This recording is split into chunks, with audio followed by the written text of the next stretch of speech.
Today we will be presenting Property Summit 1.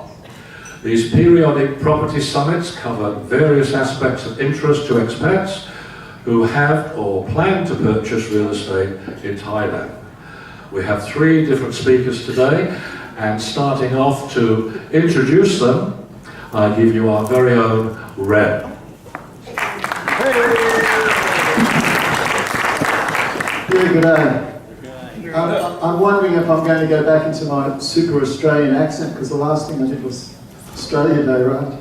So, Property Summit 1. This came about because I had this guy who I'm going to introduce his business thing to, and for a while we were talking about him giving a talk, and I said, I'm a bit nervous about that because, you know, it goes on public records, could you keep a low profile in Thailand? He said, oh, no problem, my lawyer's got it all covered. And then when we got closer to it, he said, oh, I'm feeling a bit nervous about it, which is why I'm ending up giving a brief talk about it. And we've got Ray, who gave a talk previously on drones, droning on about drones. He's going to give he's turned up even with food poisoning. So if he has to make an unscheduled exit, I was going to bring a commode up on stage instead of one of the chairs. I've got a reserve sign on one of the toilets. There you go. And so good on you for turning up with food poisoning. He's going to reveal the mystery that is New Nordic and how these orange things keep blossoming everywhere.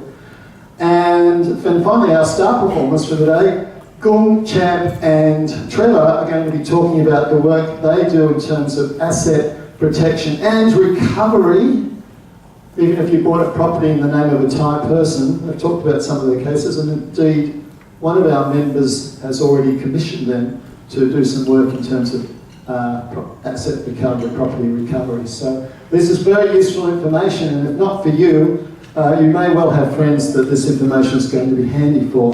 One thing I would add to what Roy said about not talking, as somebody, when I'm up here I can see everything, and I know the amount of effort people are giving to doing talks. So if you're going to spend the talk surfing the web on your mobile phone, please do it outside, because it's really rude, in my opinion, okay? So to take the web surfing outside, and that the myth of multi-tracking, that you can have more than one foot at a time, total myth.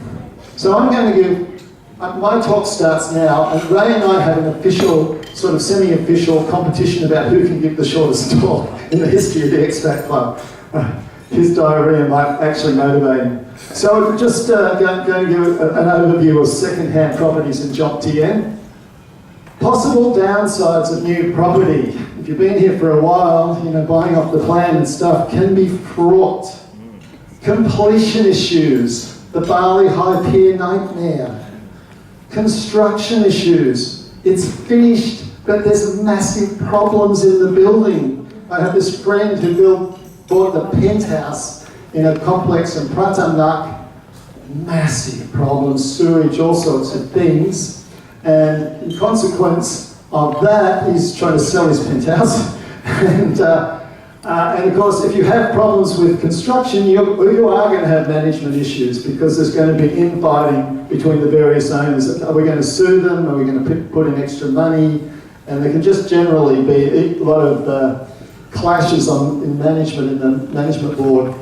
Legal issues. If things don't work out buying off the plan or whatever, then you're stuck with court cases. And I know one of our members has a lot of ongoing court case things.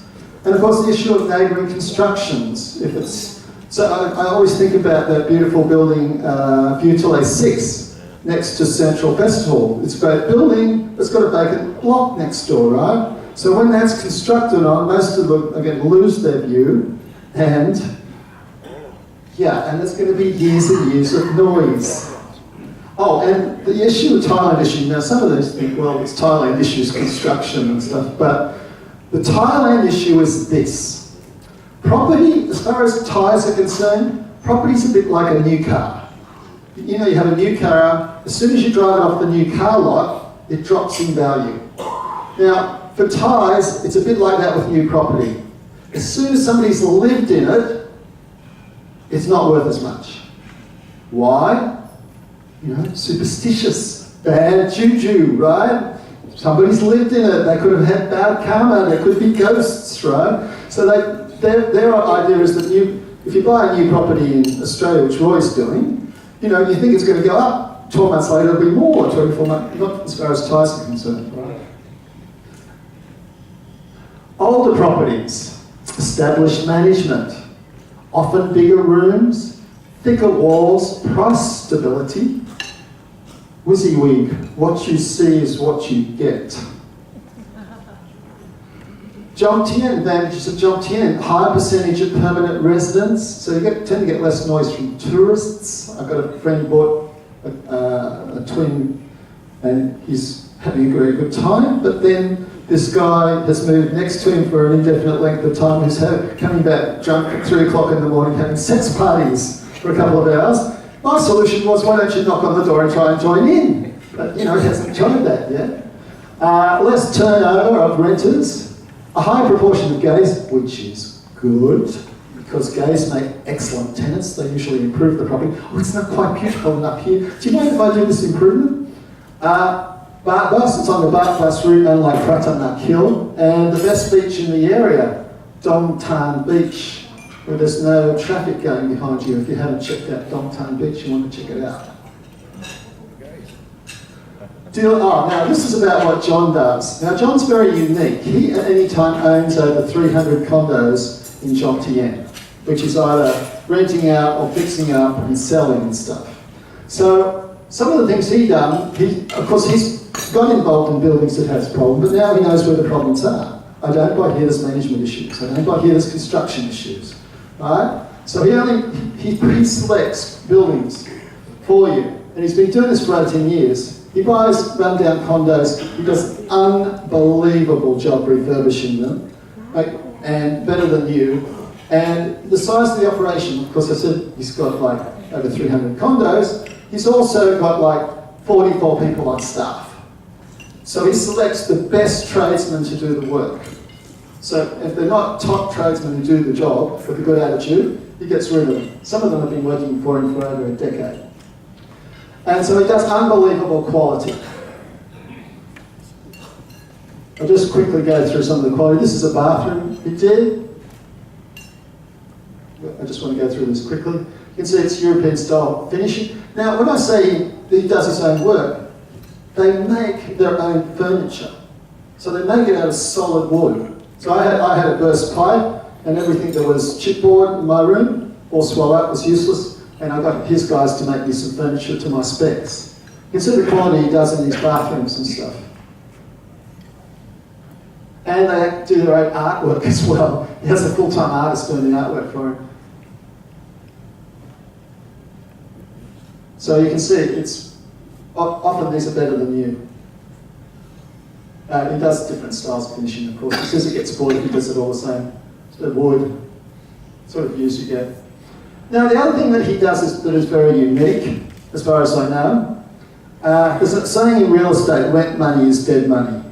I believe this, okay? I had a friend buy a $6 million condo recently, double condo, very nice, but he'd lived for over 6 years paying rent at, say, 24,000 baht a month, times that by 12 months, you're well over $250,000. Over 6 years, it's 1.5 million baht. It's gone down the drain, that he could have put towards actually paying off buying a place earlier. What he does is he does vendor finance. That's what we call it in Australia. He calls it the easy payment plan. So you have to put up 30% of the value, and then you can pay it off over time. Right? So instead of being dead money, and he charges 7.5% interest. Ooh, magic. 7.5% interest on whatever's outstanding. And because he owns a lot of property, you can upgrade. So we had a case recently, a guy was paying off living in a condo. The studio came into a bit more money. He said, I'd like to upgrade. And John said, well, I've got a corner condo in the same complex, 1 bedroom. He said, oh, that's for me. So he just transferred all the money he paid off on that condo to the other condo, so he upgraded. He also, if you buy an investment property off him, he will give a guaranteed rental return of 7%. Very handy if you've ever rented property. Can be a nightmare sometimes, dealing with vacancies in particular. and dealing with the renters yourself, and he does absorbs all that problem for you. This is worth salting away in your knowledge for you and other people. He does, because he's got these really hand-picked tradesmen, they do major renovations and constructions, even constructing houses. So this is an example of one. They did a major overhaul of this house. He even sent his Tim Up Country once to build a house. So, and this is what it ended up looking like.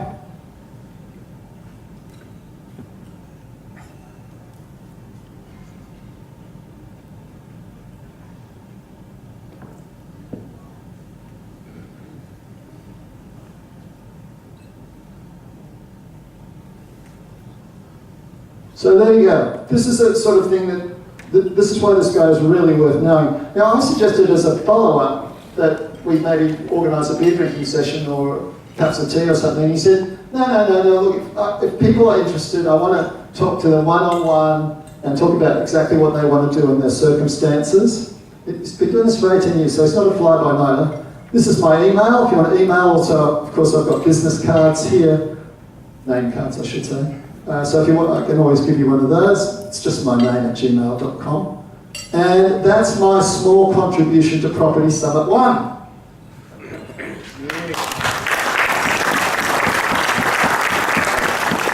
Property Summit 1.2. Great. The mystery of New Nordic.